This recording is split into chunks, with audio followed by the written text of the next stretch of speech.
My attorney simply played the recording of Connor telling Danny that being my husband was his meal ticket and referring to me as the money wife. The look on Connor's face when he realized his own words had destroyed his leverage was priceless.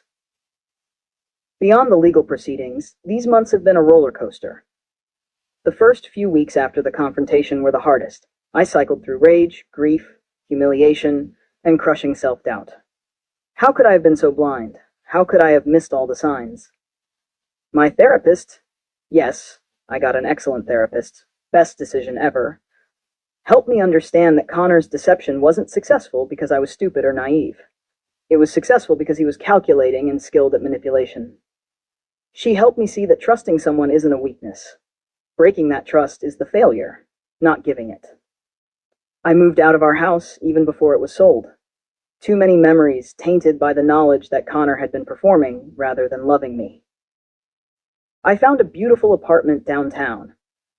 Much smaller than our house, but completely mine, decorated exactly as I want with no consideration for anyone else's preferences. The first night in my new place was weirdly hard.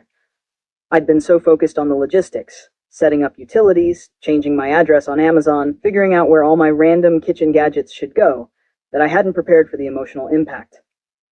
I've been rediscovering parts of myself that had gradually disappeared during my marriage.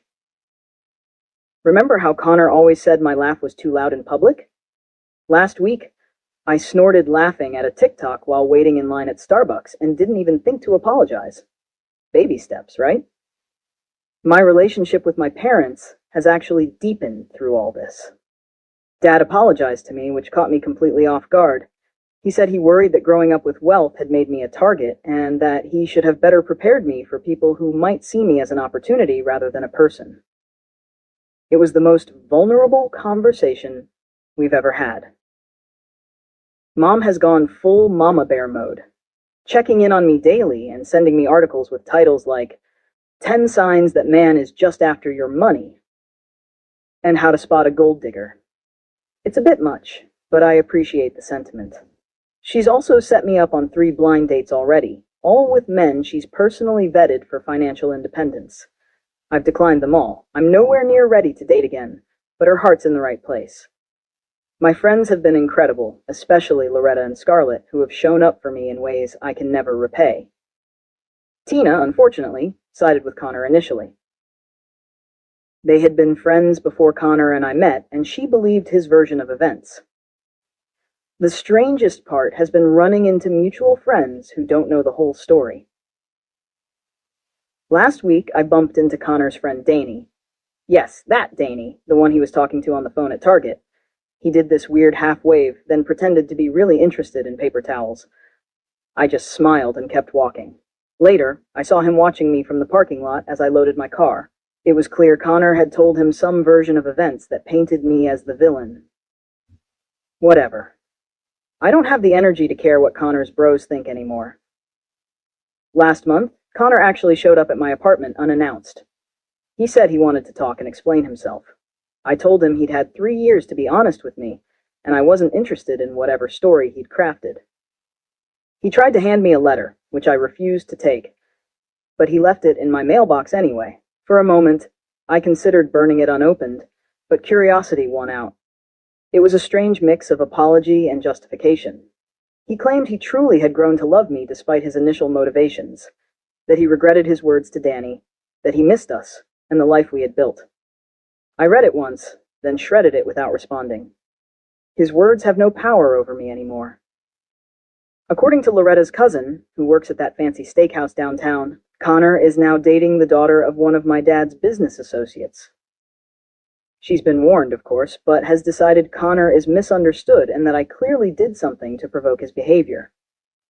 Some lessons have to be learned firsthand, I suppose. I've also gotten really into cooking, something Connor always dominated in our relationship. Last night, I made this amazing mushroom rosado that actually turned out edible. Progress. Do I still have bad days? Absolutely. Sometimes I wake up furious that I gave 3 years of my life to someone who saw me as nothing but a bank account. Sometimes I worry about trusting anyone romantically again. Sometimes I still replay conversations and interactions, looking for signs I should have seen.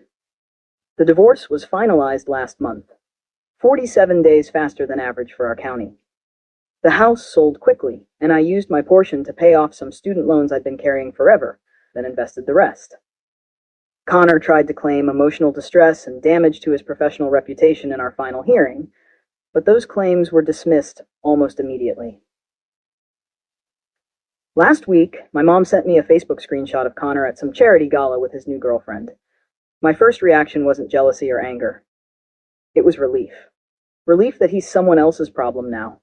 Relief that I don't have to wonder if every smile, every kind word, every gesture of affection is part of some elaborate performance designed to access my family's money. The money wife is dead. Long live, just plain Natalie. Oh, remember that second phone I found with the mysterious contact D? Turns out D stands for Denise, Connor's ex-girlfriend from college, who conveniently reached out to him 6 months after our wedding.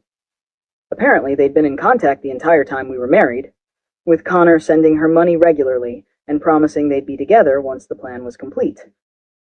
She attached screenshots of their conversations as proof, including one where he told her our vow renewal was the last hurdle before they could move to phase 2.